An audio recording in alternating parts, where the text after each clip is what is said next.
Ghazni movie देखा है? नहीं सर, नहीं उसमें, अमेरिकन एनिमेशन अच्छी नहीं लगती। अच्छा, तो उसमें हीरो को चोट लग जाती है सर पे, तो वो भूल जाता है, उसे हर 10 मिनट में याद आता है।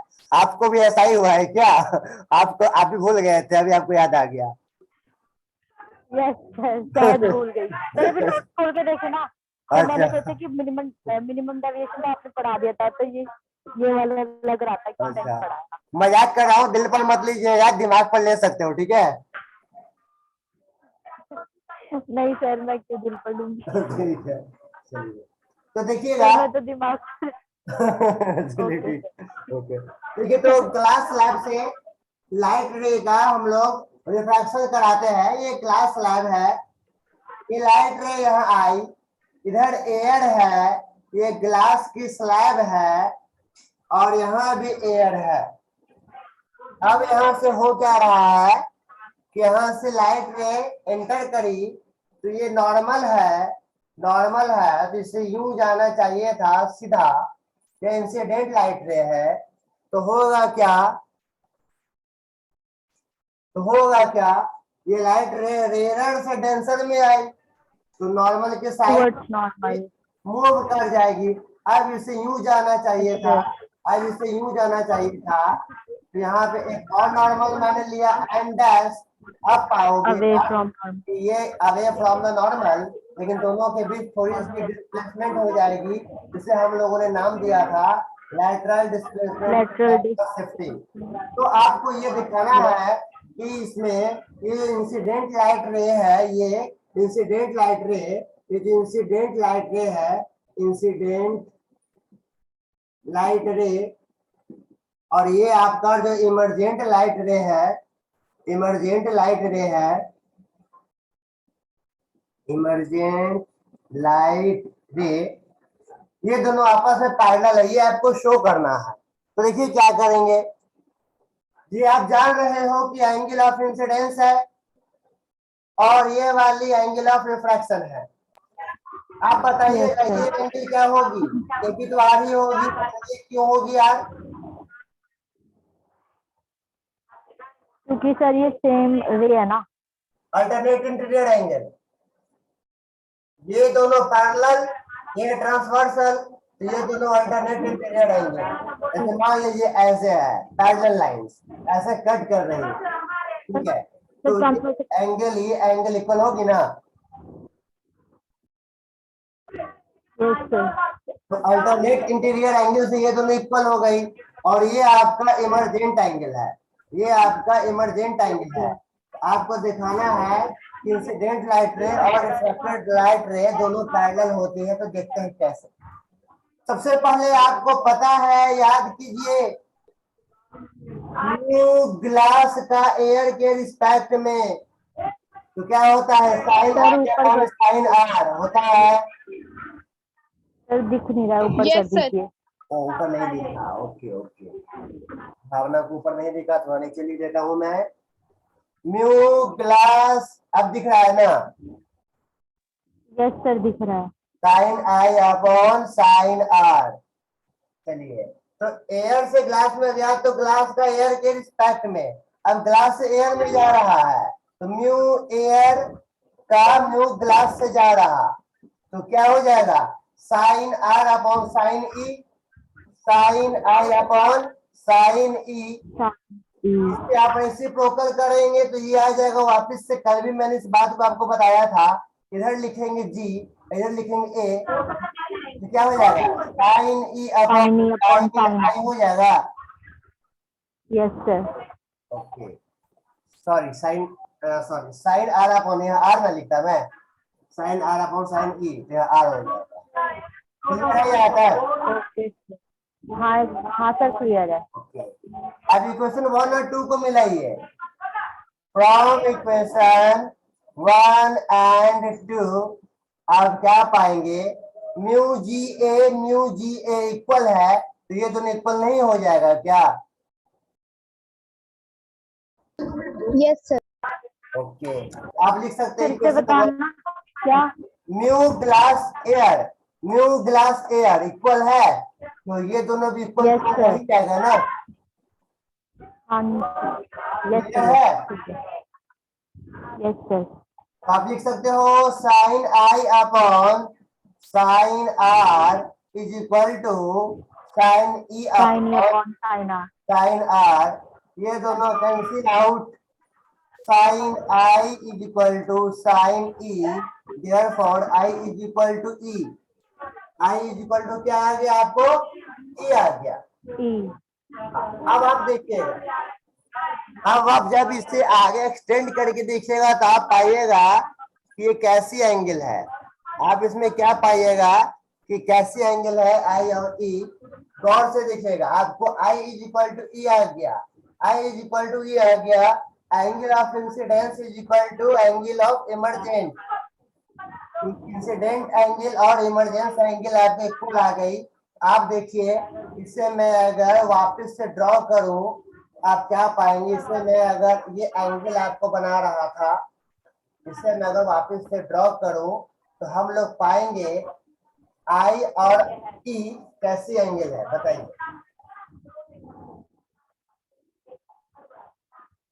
सर वर्टिकल नहीं, कॉरेस्पॉन्डिंग एंगल आपको मिलेगी, देखिए देखिए देखिए देखिए, अगर हम लोग ऐसा ही लाइन इसी के पैरेलल एक लाइन बार अगर बता यहाँ अगर रख दे, इसी के पैरेलल लाइन अगर हम यहाँ भी रख दे ऐसा, फिर भी आपको मिलेगा आई, ये भी आपको मिलेगा आई, ठीक है। और चलिए, ये आई है आपका कॉरेस्पॉन्डिंग एंगल कौन से होते हैं? कॉरेस्पॉन्डिंग, इसे हम लोग बोलते हैं, ये दोनों पैरेलल तो ये इसके इक्वल कॉरेस्पॉन्डिंग एंगल ऐसा होता है, तो अगर ये पैरेलल है ऐसा है तो ये दोनों हो गया कॉरेस्पॉन्डिंग एंगल्स, ठीक है। ओके सर, ये वाला बता दीजिए फिर से कि कैसे इक्वल है, अभी जो आप बता रहे अच्छा, तो पहले आप इससे आप समझ गए ना, थे। यस सर, ये तो समझ आ गया। ओके। आप डायग्राम को फिर से देखिए, फिर मैंने अलग से जो बनाई है मैं इसे अभी इरेज करता हूँ।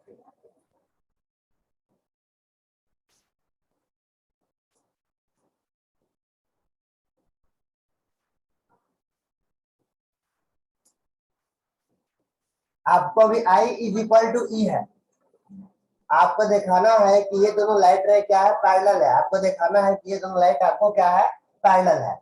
तो एक काम करते हैं, हम इसी लाइन को, इस वाले नॉर्मल को हम थोड़ा आगे बढ़ा देते हैं, और थोड़ा इजी वे में मैं आपको समझाता हूँ, इससे हम थोड़ा आगे बढ़ा देते हैं।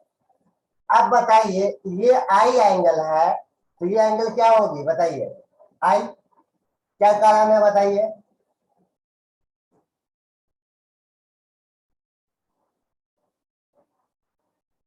दिख रहा है, yes sir.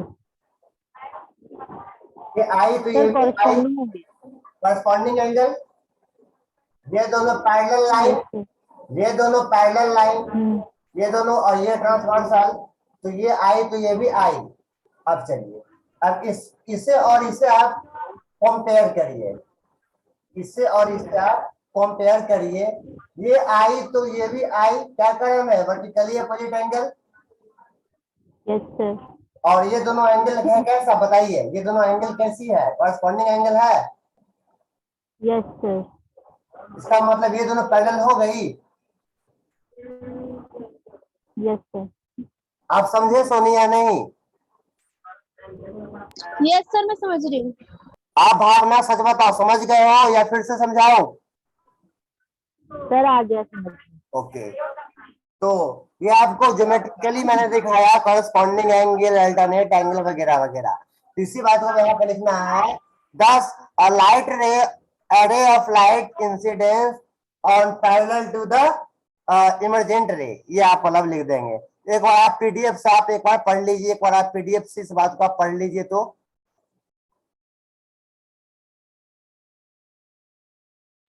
Okay sir. Sir ये बस इतने ही है, हाँ इतने में प्रूफ हो गया ये? हाँ हो गया, पेज नंबर 34 आप एक बार पढ़ लीजिए, लैंग्वेज भी पढ़ लीजिए, डायग्राम भी देख लीजिए, सब कुछ सब देख लीजिए।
सर हाँ बोलिए। सर लास्ट में मतलब जो लिखी है स्टेटमेंट दस ray of light incident dash on the parallel, मतलब पेज पे छोड़ रखा है। Thus, a ray of incident light, the ray of light incident on the parallel sides, the glass slab emergent of to the incident ray. ये language आपको सही नहीं लिखा है, आप लिखिए लैंग्वेज, मैं आपको बोल रहा हूँ। Okay sir. सर वैसे इस पेज की छोड़ रखा है, क्या? पेज की छोड़ रखा है सर ये बीच में। हाँ, तो जो स्टूडेंट ने लिखा होगा जब मैं पढ़ा रहा था क्लास में, तो वो लगता है हमारी बात सुन पाया नहीं होगा, इसलिए उससे छूट गया होगा। अच्छा सर आप बोलिए। देखिएगा, दस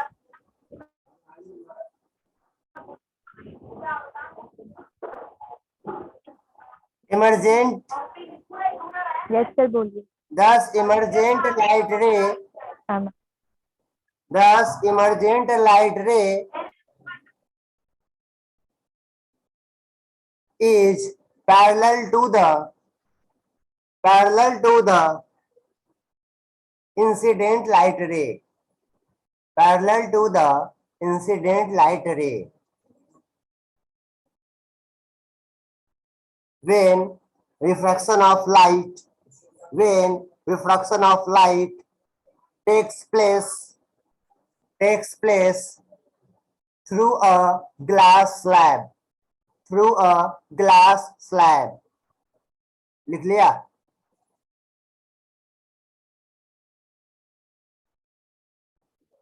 यस सर लिख लिया सर, तो इतना हम ही है लोग बस। क्या? सर मैं पूछ रही हूँ बस इतनी है ना स्टेटमेंट। हाँ, बस और बाकी जो उसमें लिखा है आप उसे आपने लिख लीजिएगा पीडीएफ से। यस ठीक है सर। तो अब हम लोग नेक्स्ट फार्मूला भी अभी आपको दिखा रहे हैं, एक तो प्रूव हो गया, एक फार्मूला और अभी आपको हम दिखाएंगे।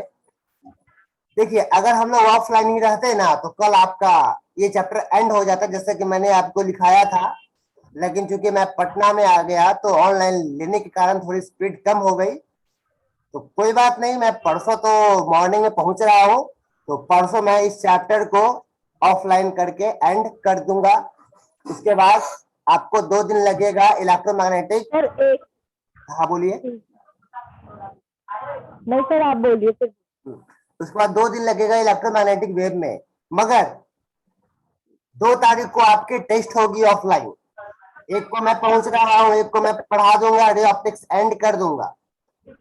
2 तारीख को आपकी पढ़ाई भी होगी और टेस्ट भी होगी। तो टेस्ट जितना भी रे ऑप्टिक्स में मैंने पढ़ाया है उन सब में से 20 मार्क्स की आपकी टेस्ट होगी, क्योंकि एक दिन आपके एनसीईआरटी ओके न्यूमेरिकल में भी लगने वाले हैं। 2 तारीख आपका एनसीईआरटी न्यूमेरिकल में भी लगेगा, फिर 2 दिन इलेक्ट्रोमैग्नेटिक वेव में लगेंगे पढ़ाने में। वेव ऑप्टिक्स में करीब आपको 5 या 6 क्लासेज लगेगी। तो 2 तारीख को आप लोग तैयार रहिएगा टेस्ट के लिए। आप लोग ये मत बोलिएगा कि आपने मौका नहीं दिया, ठीक है? आप लोग ये इल्जाम न लगाए। आज 30 तारीख है, इसलिए मैंने आपको पहले ही बता दिया, क्योंकि अब आपकी एग्जाम भी है, डेट शीट भी आ गई है, अब कोई उपाय है नहीं पढ़ने के अलावा, ठीक है? Yes sir. चलिए, सर हाँ बोलिए सोनी। सर मेरी 2 तारीख तक बैकअप क्लास कंप्लीट हो जाएगी? हाँ हो जाएगी, क्योंकि मैं 1 तारीख को आपको ऑफलाइन बैकअप भी तो दूंगा। 1 तारीख को मैं आपको ऑफलाइन बैकअप दूंगा, मैं उसी दिन आपका बैकअप भी कंप्लीट कर दूंगा। आप 1 तारीख को स्कूल मत जाना, सर ठीक है? मतलब एक तारीख को आप ओके मेरी क्लास लोगे ना शाम को? हाँ, 1 तारीख को इवनिंग में लूंगा क्लास। मंडे है ना, तो मंडे एमडब्ल्यूएफ में एक मिनट, फ्राइडे है, एमडब्ल्यूएफ में मैं आप लोग जो है ना कितने बजे आते थे? सर एमडब्ल्यूएफ में 3:30 to 5 आते थे। है ना, 6:30 to 5, 3:30 नहीं to सर 5। 3:30। अच्छा, 3:30 to यस 5, सर। ओके। एक मिनट देखिए।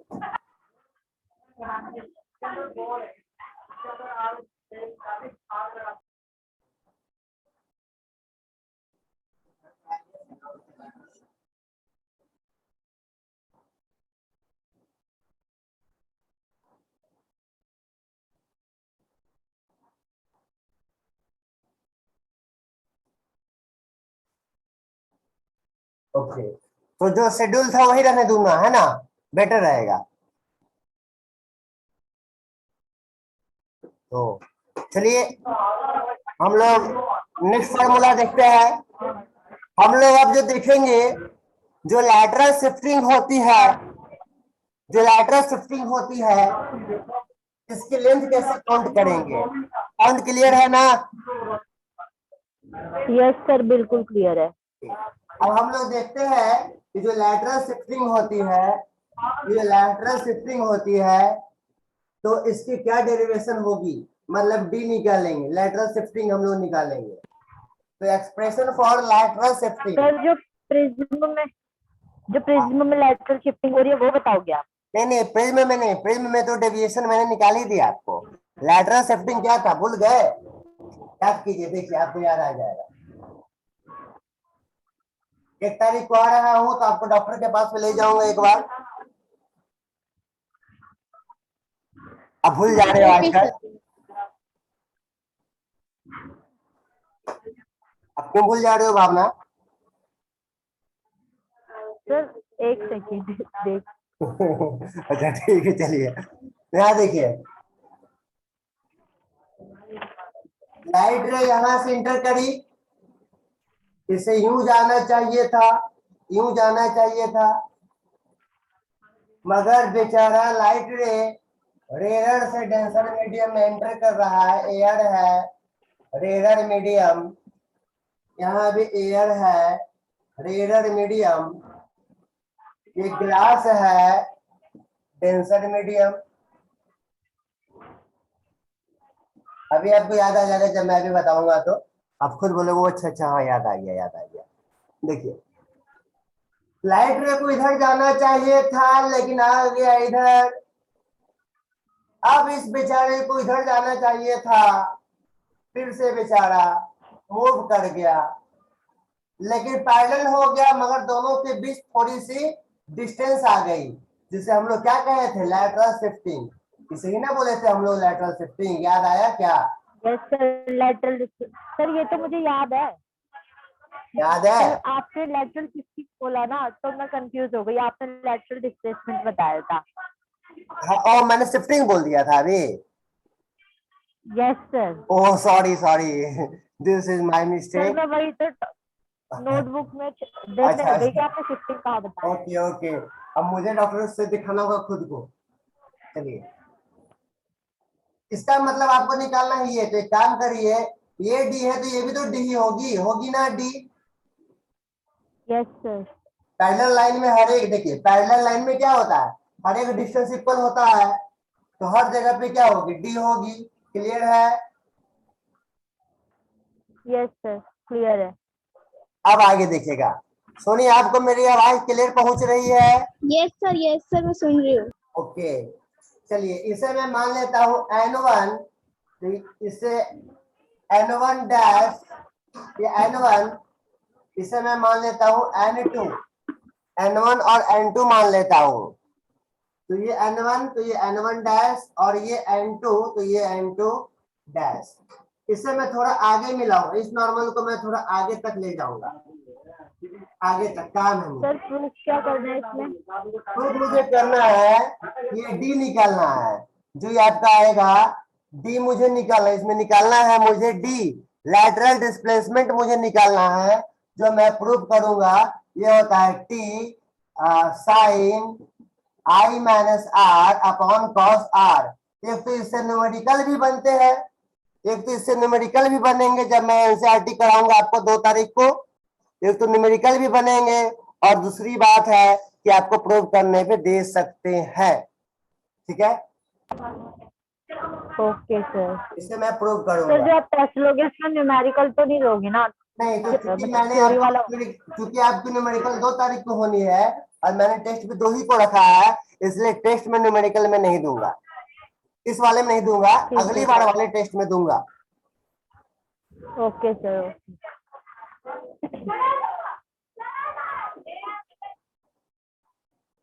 अब देखिएगा, यहाँ आपको ट्रायंगल दिख रहा होगा, इस पॉइंट को मैं P मान लेता हूँ, इस पॉइंट को Q मान लेता हूँ, इस पॉइंट को मैं M मान लेता हूँ। चलिए ये N1 है, मैं इस पॉइंट को N1 डैश मान लेता हूँ, ये तो नॉर्मल है। देखिएगा आपको ट्रायंगल दिख रहा है PQM, ट्रायंगल दिख रहा है। यस सर, दिख रहा है। PQM में सर ये राइट देखिएगा, एंगल ट्रायंगल है। अच्छा इसमें सभी देखिए, ये I और ये R, तो ये एंगल कितनी होगी आप लोग बताइए तो मुझे। सर कौन सा फिर से बताना। ये एंगल ऑफ इंसिडेंस, ये एंगल ऑफ रिफ्रैक्शन, तो ये एंगल बताइए कि कितनी होगी ये वाली।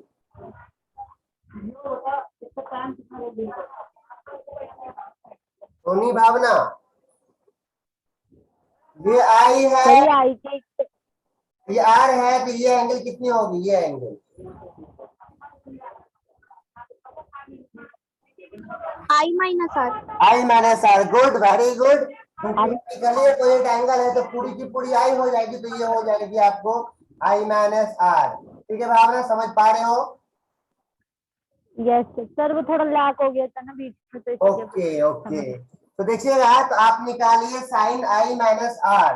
तो in triangle P Q M, देखिएगा ये तो आपको पैरेलल लाइन है, ये परपेंडिकुलर है, तो 90 डिग्री हो जाएगी।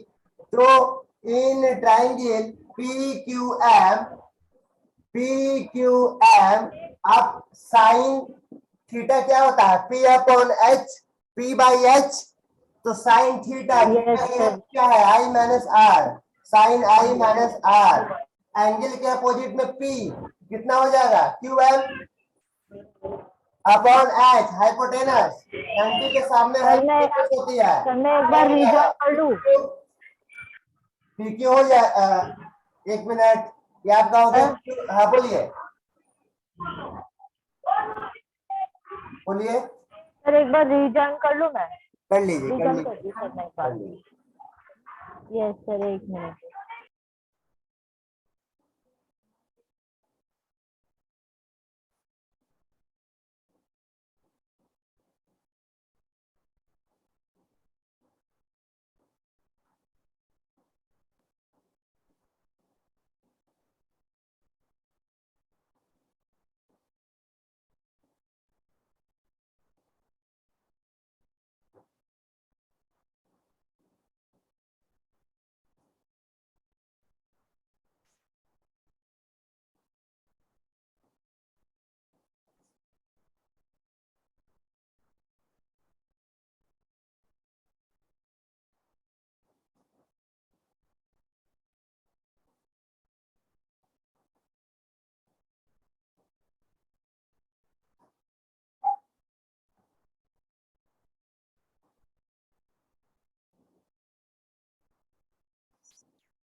अब ठीक है साउंड,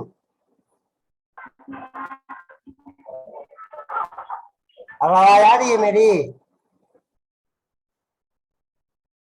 बताइए। Yes sir.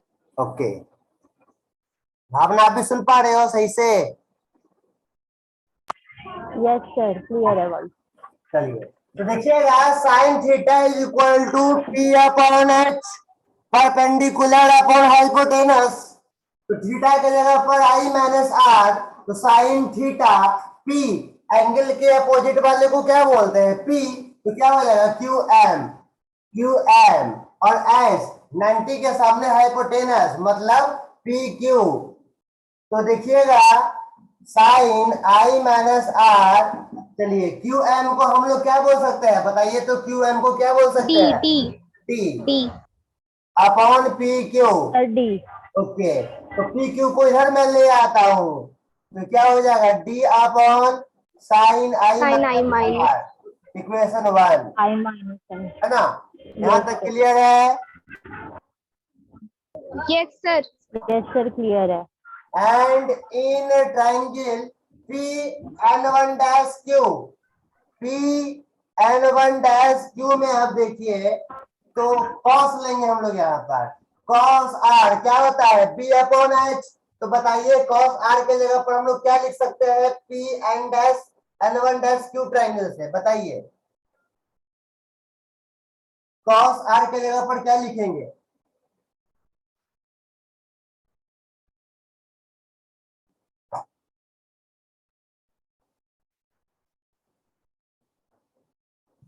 Sir P Q upon में पी एन डैश।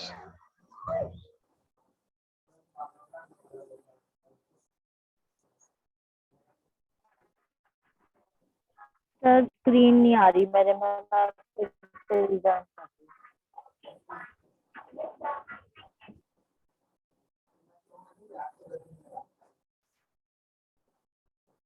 हेलो हाँ बताइए, कॉस आर को आप क्या लिख सकते हैं, बताइएगा भावना सोनी।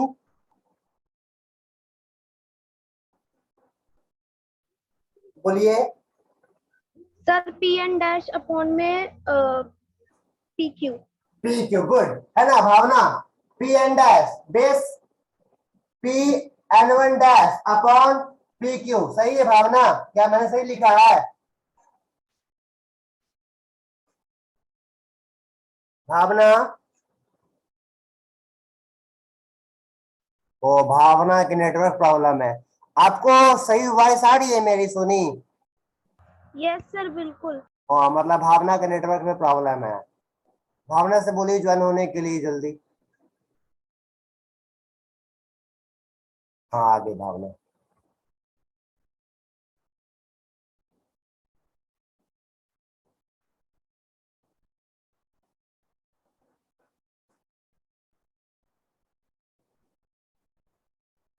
हाँ भावना, भावना सुन पा रहे हो? Yes, भाव sir. आपके नेटवर्क में Screen थोड़ा पर आ रही प्रॉब्लम आ है। रहा लगता है ना? सुन पा रहे हो भावना? सुन पा रहे हो मुझे? भावना आप क्या मुझे सुन पा रहे हो? अगर सुन पा रहे हो तो मुझे चैट पे लिख दो यस।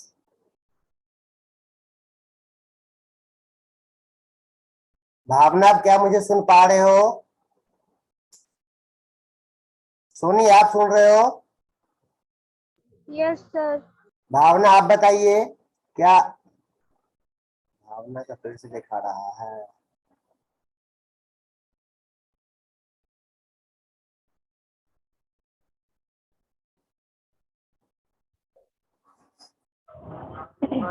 भावना आप क्या मुझे सुन पा रहे हो? Yes, sir.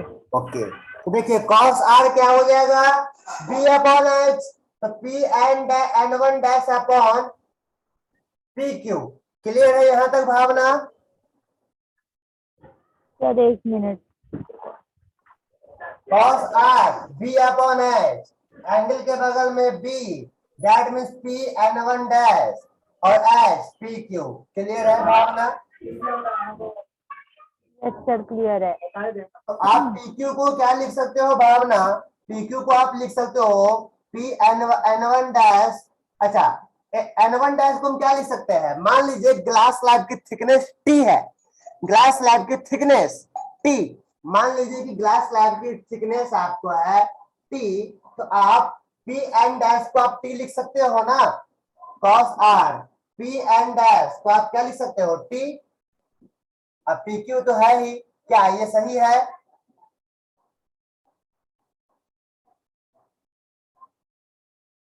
बोलिए आप लोग। Yes sir. भावना सुन पा रहे हो? Okay, yes sir. तो पी सर मैं पूछ रही हो हूँ जाएगी टी कि अपॉन कॉस आर। ये इधर लाया, इस इधर ले गया, इक्वेशन 1 और 2 को हम यस सर। मिलाइए। अब आ गया हम लोगों का सर पी एन डैश की जगह कॉस पी क्यू लिख। Equation 1 and 2। आप जब 1 और 2 को मिलाएंगे तो पी क्यू और पी क्यू इक्वल, तो ये दोनों भी इक्वल, तो आप लिख सकते हैं D sine I minus R is equal to T upon cos R. तो आपको डी निकालना है, तो आप इसे इंटू में ले जाओगे, टी सर साइन, हाँ बोलिए, बोलिए भावना। सर पी एन डैश की जगह आपने टी इसीलिए लिखा क्योंकि वो सर आपने टी क्यों लिखा पी एन डैश की जगह? थिकनेस मान लिया, जो ग्लास स्लैब है ना उसके थिकनेस मैंने टी ले ली, जो ग्लास स्लैब है उसकी थिकनेस मैंने टी ले ली, यस सर। तो पी एन डैश को टी लिख सकते हैं ना।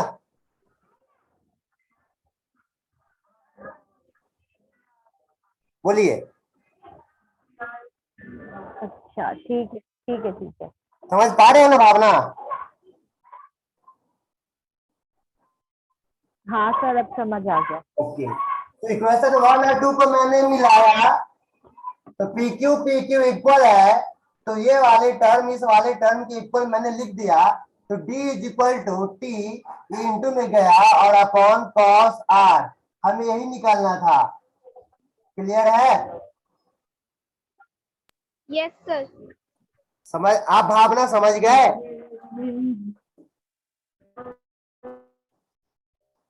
क्लियर है भावना? सर क्लियर है। सोनी आपको क्लियर है? Yes sir. Yes sir. एक बार आप पीडीएफ से देख लीजिए, यस सर। एक बार पीडीएफ से देख लीजिए इस बात को, पेज नंबर 35 36। ठीक है सर।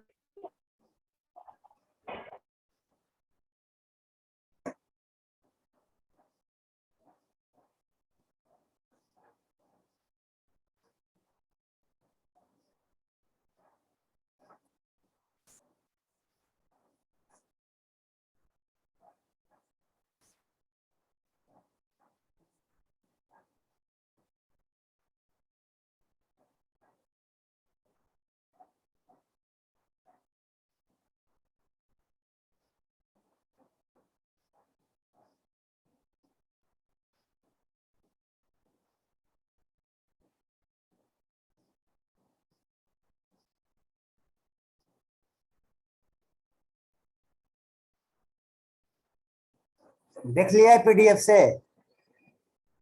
Yes sir. चलिए अब देखिएगा, इसमें special case maximum lateral displacement या मैक्सिमम लैटरल शिफ्टिंग के लिए क्या केस हो सकती है? साइन थीटा की मैक्सिमम वैल्यू कितनी होती है बताइए? 1। कॉस थीटा की भी 1। तो डी मैक्सिमम कब होगी? जब साइन थीटा और कॉस थीटा मतलब 1 होगी तब। क्या भावना, सही बोल रहा हूँ ना? Yes yes sir. सर। तो डी मैक्सिमम होगी कब? जब आपको साइन थीटा और कॉस थीटा 1 मतलब साइन आई माइनस आर भी 1 हो और कॉस आर भी क्या हो 1, तो 1/1 पूरा 1, तो T D equal to T हो जाएगी इस केस में। तो देखिएगा यहाँ पर क्या हो जाएगा, यहाँ पर साइन, तो चलिए कॉस आर, तो कॉस कितने की वैल्यू होती है 1, कॉस 90 की वैल्यू होती है, कॉस 0 की वैल्यू होती है 1, होती है ना? Yes sir. Yes sir. therefore r is equal to 0 degree. चलिए साइन कितने की वैल्यू होती है 1, सर 90 पे। 90 की, 1 की जगह आप लिखेंगे sine 90, I minus R is equal to 90, sine sine cancel out. चलिए आर की जगह 0 पुट करिए, इज इक्वल टू 90, आई कितनी हो गई 90 हो गई और आर 0। क्लियर है? Yes sir. तो मैक्सिमम डिस्प्लेसमेंट के Yes, लिए एंगल ऑफ इंसिडेंस 90 चाहिए और एंगल ऑफ रिफ्रैक्शन 0 हो जाएगी। 90 का मतलब आप लाइट रे को परपेंडिकुलर आप डालेंगे तभी तो 90 होगा आई। Yes sir. क्लियर है? Yes sir. तो सर मैक्सिमम कितने होगा 90 वाले में? हाँ, आई जब 90 हो और आर 0 हो तो लाइट रे को मैंने बोल दिया, सॉरी